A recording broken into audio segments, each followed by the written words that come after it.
Lugupeetud volikogu, alustame linnavolikogu 2. veebruari 2016. aasta istungiga.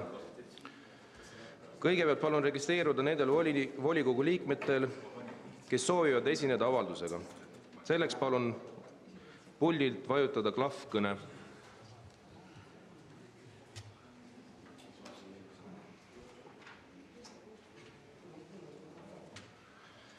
Aitäh!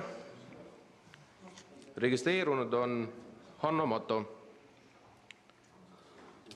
Ja viimasena sõna saab siis Hanno Mato.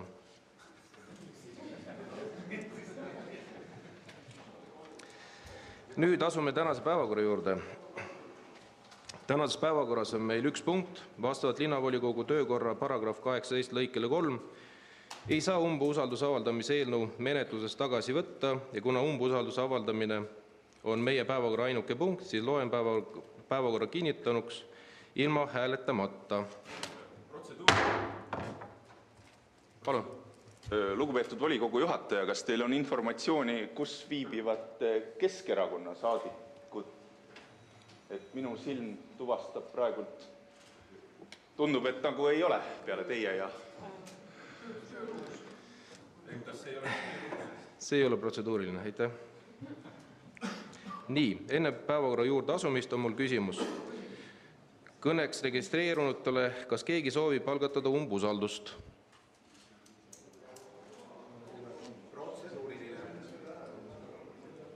Palun. Juhataja, kui volikogu esimees Kalev Kallo kutsus täna hommikuks kokku erakorralise istungi, miks teda pole ennast istungit juhatamas? Miks tal on tööluus? Ei, tal ei ole tööluust. Kalev Kallo on kahjuks haigestunud. Aitäh. Nii, kui umbusaldusavalduse üleandmist ei ole, siis asume tänase päevakorra juurde.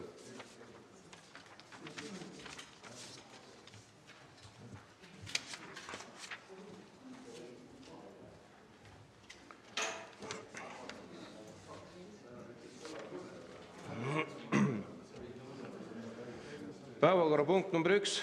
Umbusalduse avaldamine Tallinna abilinnapeale linnapea ülesannetest Taavi Aasale. Sõna kuni 15 minutiliseks etteandeks saab umbusaldajate nimel Reformierakonna fraktsiooni esimees Ants Leemets. Palun.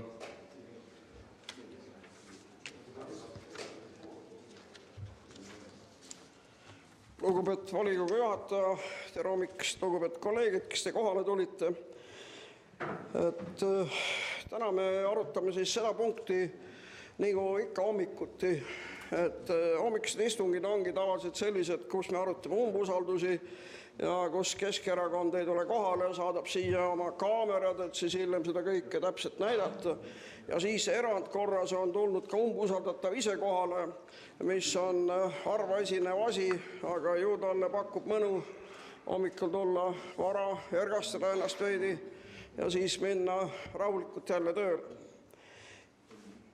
Esitanud eelnõu käsitleb seda, et me ei pea võimalikuks Taavi Aasa jätkamist Tallinna abilinnapeana, kes siis täidab ka Tallinna linnapea kohustusi.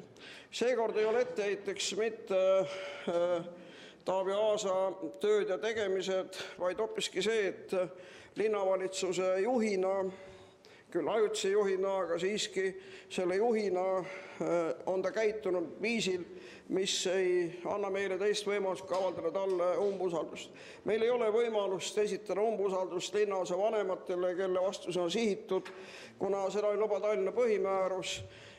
Linnaosa vanemad on ametisse pandud Tallinna linnavalitsuse poolt ja nemad peaks ka midagi ette võtma. Ja kuna meil ei ole muud võimalust, siis selle tõttu me teeme umbusaldusega Taavi Aasale, kes täidab peale Edgar Tavisaare tagandamist, ajutist tagandamist või päriselt tagandamist, ei oskagi öelda enam. Ja siis asja juurde. 7. jaanuaril 2016 lehitas Riigiprokuratuur süüdistuse Tallinna kesklinna vanema Alar Nääme suhtes. Süüdistuse järgi kulutas Nääme enda tarbeks ligi 2800 eurot linna raha korraldades selle eest Valgas üritusi, mille eesmärk oli mõjutada kohalikke valijaid andma 2015. aastal Riigikogu valimistel oma hääl Alar Näämele.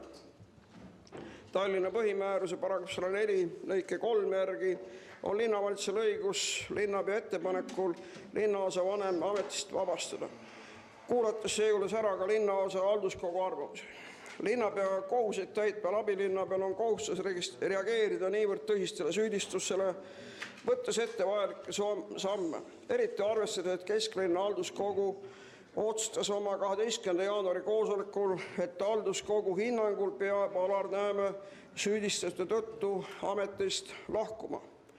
Põhja-Tallinna linnaosavanem Karin Tammemägi on enda valitsevas linnaosas andnud oma alluvatele eelistingimustega väljapool järjekorda üürile linnale kuuluva munitsipaalkorteri. Lisaks on Põhja-Tallinna linnaosavanem mitmes episoodis kasutanud oma tarbeks ning erakonna reklaamimiseks linnaosa vahendeid, olnud seotud nii apteegide kinkekaartide kui ka 14 000 euro eest kommipakkide jagamisega.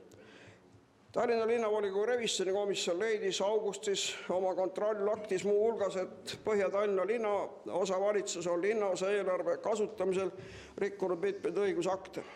Abilinnapea Taavi Aas ei ole võtnud Alar Nääme korruptsioonisüüdistuste kohta seisukohta ning linnavalitsus ei ole teinud mitte ühtegi käiku, millega tagada kesklinna valitsemise läbipaistvus, demokraatlikkus ja usaldusväärsus. Samuti ei ole linnavalitsus Taavi Aasa juhtimisel suutnud adekvaatselt reageerida Karin Tammemäe tegevusele, mis ühemõtteliselt kahjustab nii Põhja-Tallinna kui kogu linna huve. Tulenevalt eeltoodust ei pea eelnõule alla kirjutanud linnavolikogu liikmed võimalikuks Taavi Aasa jätkamist abilinnapeana. Ma tean, et Taavi Aas tunneb ennast täna siin saalis rahulikuna, ta teab, milline seis on volikogus ja teame ka meie. Meil oli võimalus mitte esitada umbusaldusavaldust ja leppida sellega, et tehku nad, mis tahavad. Karin Tammemägi, kui te võtate lahti ajakirjanduse, ma ei tea, aastast juba 2013 vähemalt, siis on ta seal regulaarselt esineb ja kahjuks ainult selliste suhteliselt imelike tehingutega. Alar Nääme on niivõrd uus linnaosavanem ja kohe esimestel valimistel läks ta Valka linnarahadega tegema kampaaniat. Peale selle olin ma võib-olla üks väheseid, kes vaatas ühte saatesarja valimiste ajal Jaan Poska tegemistest ja see oli siis üles ehitatud niimoodi, et siis sõideti üle Eesti ringi ja mulle ei meeldi väga hästi Haapsalu saade, kus siis Poskat mainiti üks kord, ülejäänud ajast räägiti Edgar Savisaarest ja valimistest. Mul on meeles ka saade Valgas, nii et ütleme, Tallinna Televisioon on kindlasti selle säilitanud ja me võime selle välja tuua näite, kuidas siis linnarahaga tehakse valimispropagandat ja seda näitas Tallinna Televisioon ise. Ja taolisi näiteid me võime koguda hästi palju. Me võime rääkida ka sellest, et korruptsioon Tallinna linnavalitsuses ei ole ju väga võõras sõna.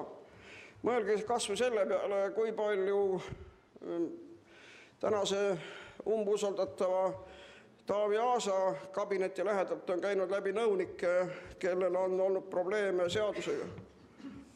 Et me peame nagu aru saama sellest, et linnaraha kasutamine või siis mitteametlikud teod linnaraha kasutamisel peaks olema rangelt keelatud. Täna me ei näe seda, et selline suhtumine oleks nagu taunitav, et see kultuur on võib-olla võetud tõesti kuskilt mujalt, kus omade aitamine on positiivne ja võib-olla tõesti Keskerakonna liikmed mõtlevadki niimoodi, et kui omasid aidatakse, siis see on täiesti lubatav ja kui sa oled võimul, sa võid võtta selleks linnaraha, sa võid selleks aidata omasid ja see on väga hea. Ja see näitab seda, et me töötame kõik ühisasja nimel ja see, et me võtame maksumaksja raha, see tegelikult ei ole ju niimoodi, sest me oskame seda varjata. Mul on meeles kepikõndijad, kes nagu, et isegi enam ei saa nagu aru sellest, et kas tõesti tahetakse head ja näiteks, et kutsume üles rahvas kepikõnnile. Kui see nii on, siis nii tehtaksegi, pannakse kuulutus üles, et läheme kepikõndile. Ei, pannakse suur enda pilt sinna juurde ja läheme koos kepikõndile ja reklaamitakse iseennast. Selline viis on ju nii tavaline ja kusjuures ega ma võin ju seda kõike ka mõista. Mis on täna linnaosa vanemate töö? Ega linnaosa vanemad ei erine väga palju maavanematest.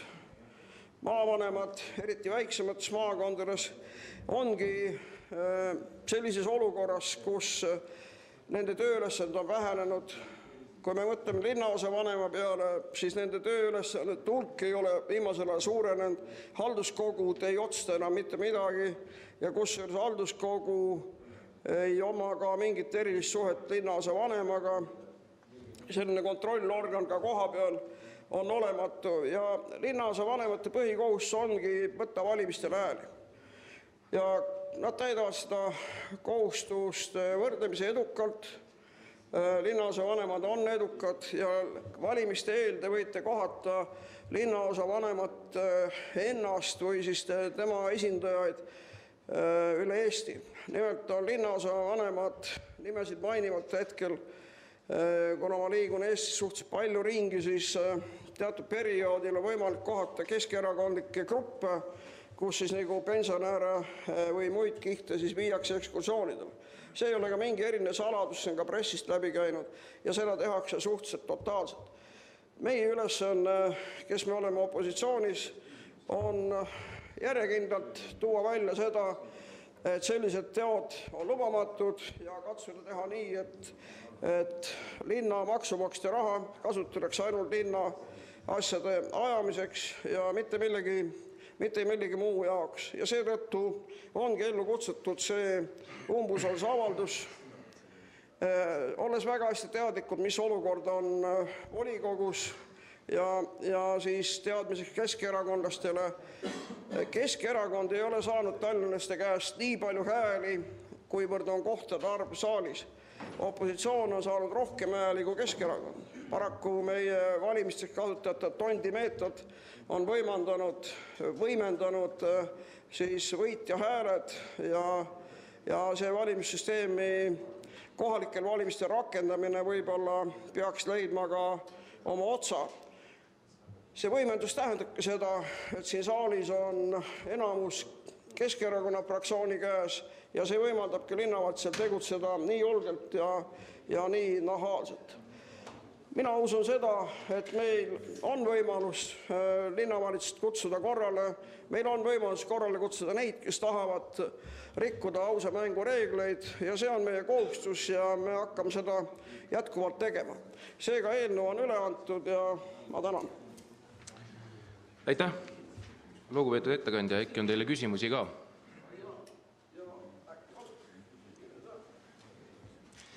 Kas ettekandjal on küsimusi?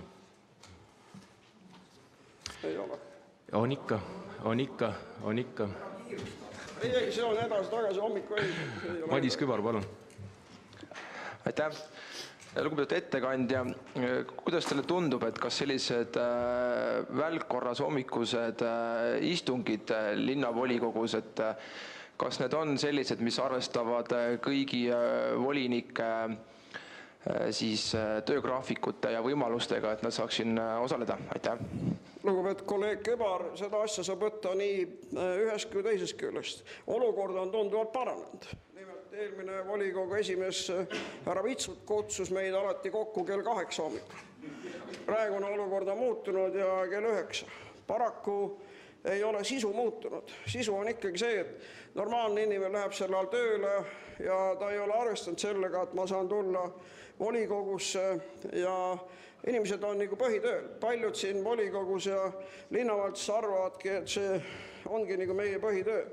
Ei, et inimesed ei saa kõik tulla lühikese etteteatamisega tööpäeval kell 9 siia kohale või kell 8, et see ei ole nagu kõige parem. Aga korralise istungi puhul nad ei julge seda arutada, siis on palju rahvast kohal ja mine tea, et äkki mõni keskerakondlane teeb midagi valesti. praegu on ikkagi ohutu variant see, kus tehakse sel hommikul, palutakse kohale üks keskerakondlane, kes siis vaatab nagu pealt seda ja kellel ei ole midagi teha, ta ilmselt ei käi tööle, võib-olla käib, anna andeks. Et ma ei tea. Aitäh. See läks nüüd umbes. Soovite vastata veel? Et Jaak Juske, palun. Hea Ants, et kindlasti on umbusalduse algatamine selles küsimuses igati põhjendatud, et olen ka ise Põhja-Tallinna halduskogu liikmena proua linnaosavanema tehingute osas, kahtlaste tehingute osas korduvalt sõna võtnud ja tähelepanu pööranud ja kindlasti ka toetan tänast umbusaldushääletust, aga ma ei ole sinuga päris nõus, kui sa ütled, et ainukene moodus ongi nendele teemadele tähelepanu pöörata sel viisil, et algatada järjest umbusaldusavaldusi ja hääletusi. Et sotsiaaldemokraadid on näiteks kesklinna vanema härra Nääme osas pöördunud politsei poole, mille põhjal on ka algatatud täna kriminaalasi. Et äkki oleks palju parem moodus pöörata tähelepanu sel viisil, et kui on tegemist kahtlase tehingutega, siis on meil kodanikena õigus ja kohustus pöörduda politsei poole. Aitäh! Ja siin nagu kahes osas, et kõigepealt ma ei arvagi, et umbusaldamine saab olla erandlik asi ja me lihtsalt praegu ei leidnud ühtegi võimalust, kuidas selle erandit vältida, see ei ole reegel. See ei ole, tõepoolest, ma olen täiesti nõus kolleegi Juskega, et see on nii, et umbusaldamine peab olema erandlik.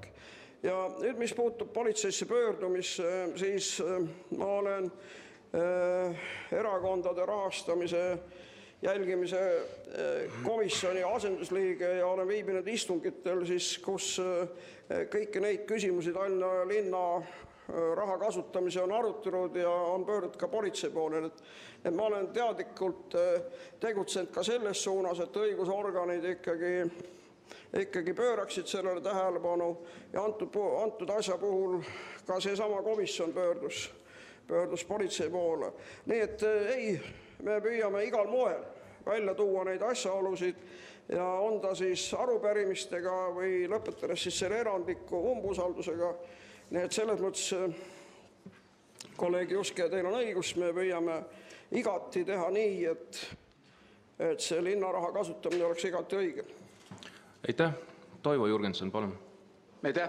Nagu me teame, Keskerakond on ennast Eesti õigussüsteemist, ilmselt siis ka meie politseist lahti haakinud. Aga loomulikult, kui on varastatud, siis tuleb ikka politseisse helistada.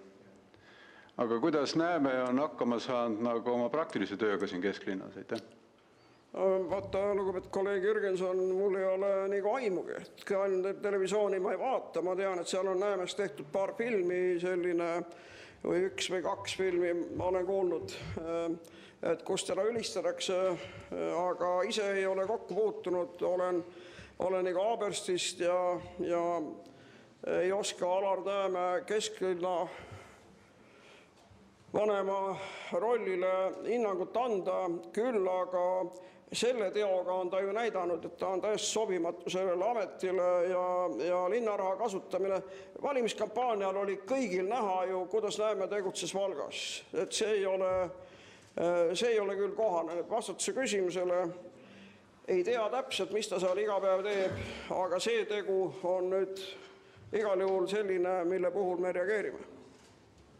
Aitäh. Kalev Vapper, palun.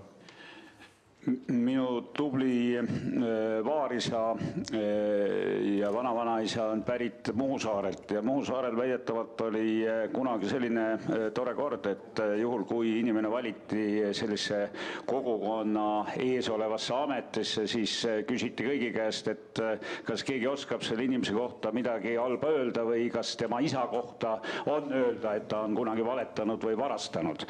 Ja alles siis, kui ka selle inimese isa kohta öeldi, et ei, ta ei ole kunagi valetanud ega varastanud, siis oli sellel inimesel õigus asuda kogukonna etteotsa.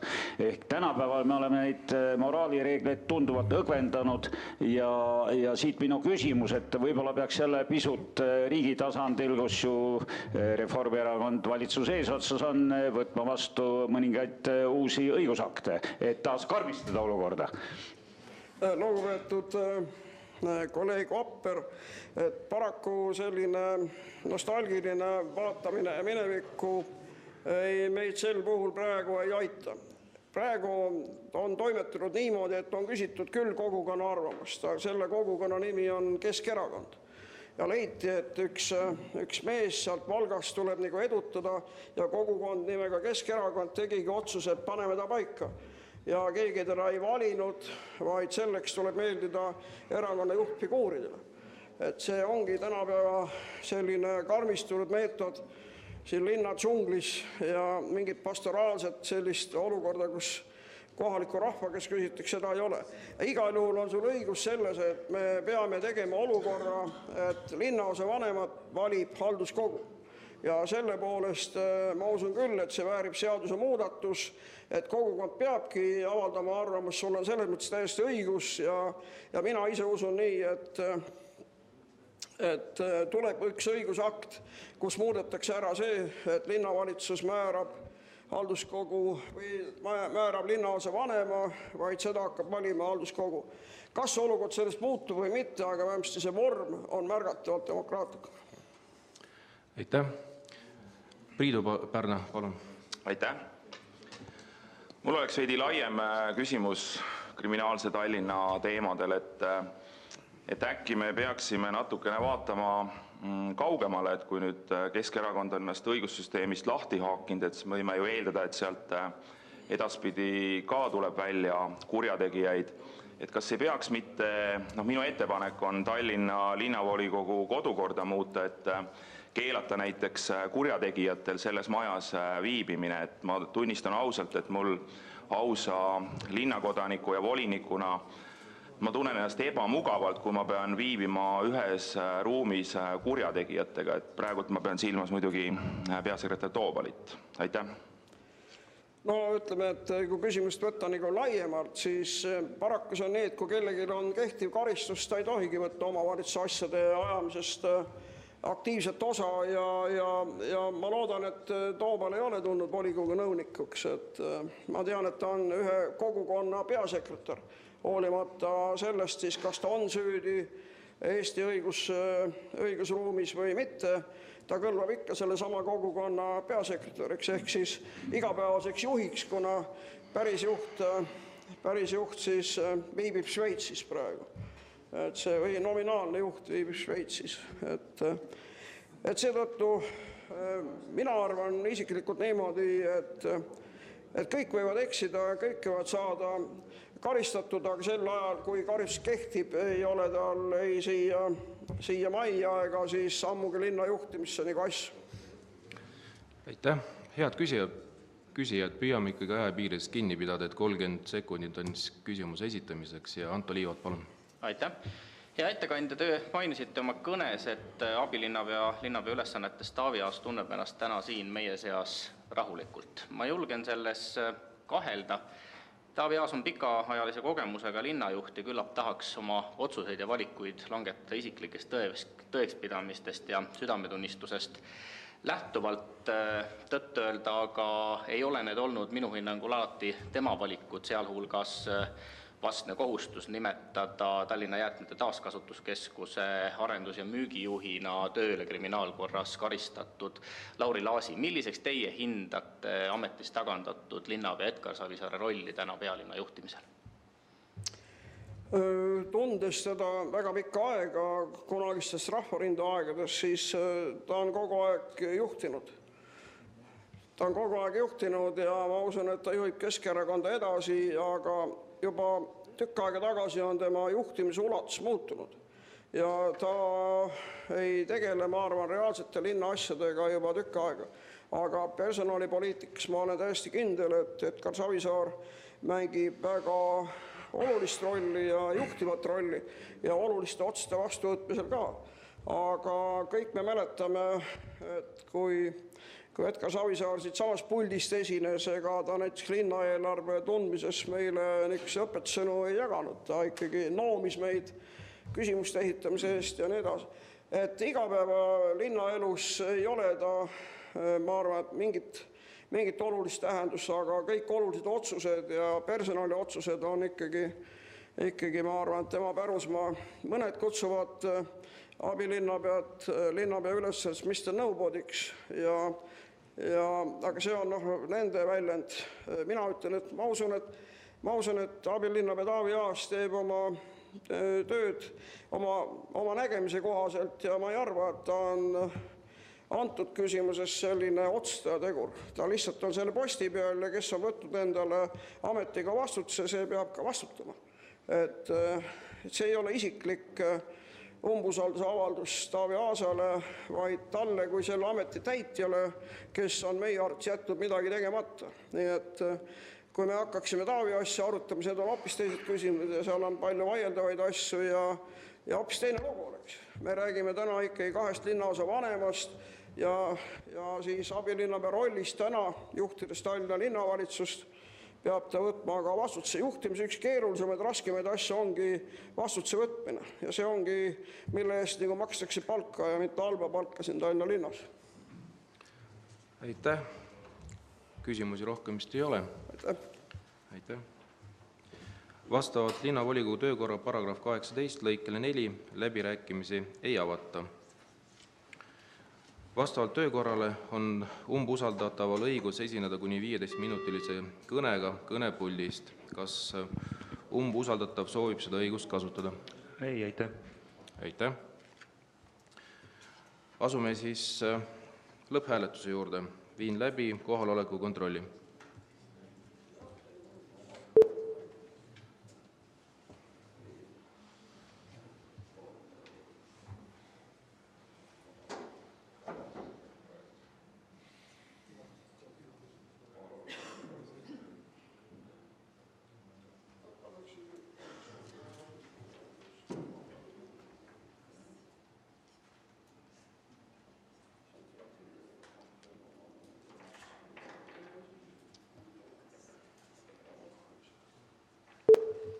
Aitäh. Kohal on 18 volikogu liiget.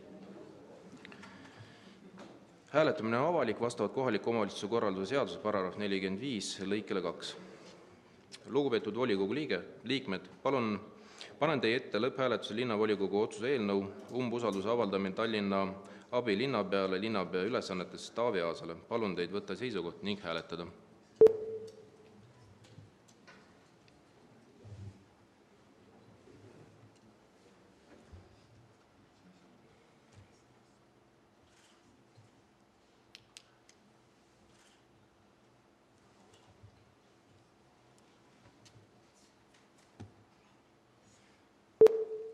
Aitäh. Häältega poolt 17, vastu 1, erapooletud ei ole. Ei leidnud otsus toetust.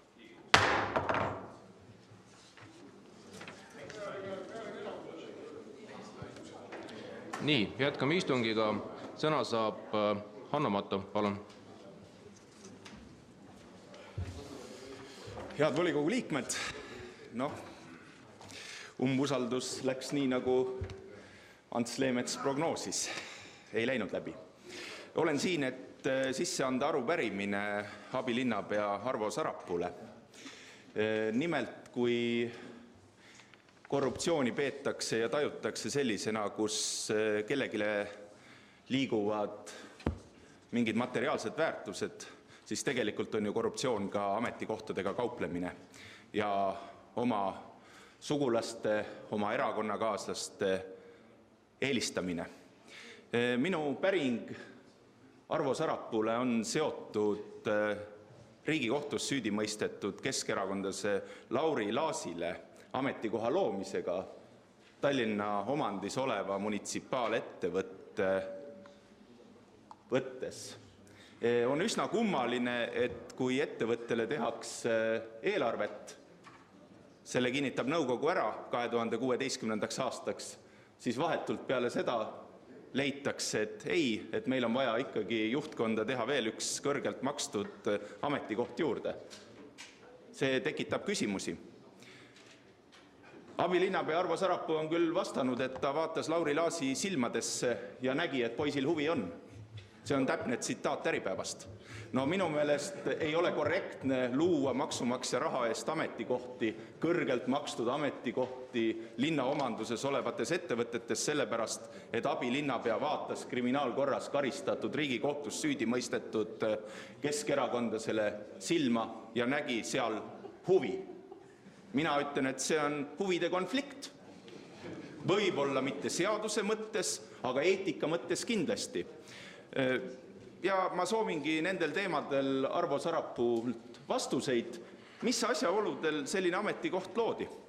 Arupärimise annan sisse elektrooniliselt ja digitaalselt allkirjastatud. Loodan, et tänane uus volikogu kantselei juhataja viib ka asjaajamise korra volikogu sellisele tasemele, et ka muud dokumendid edaspidi ringleksid ja oleksid aktsepteeritud digiallkirjastatud, sest see on häbilugu aastal 2016 Eesti riigis edukas e-riigis.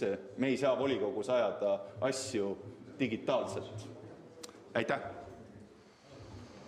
Aitäh, lugupeetud volikogu, kuulutan istungi lõppenuks.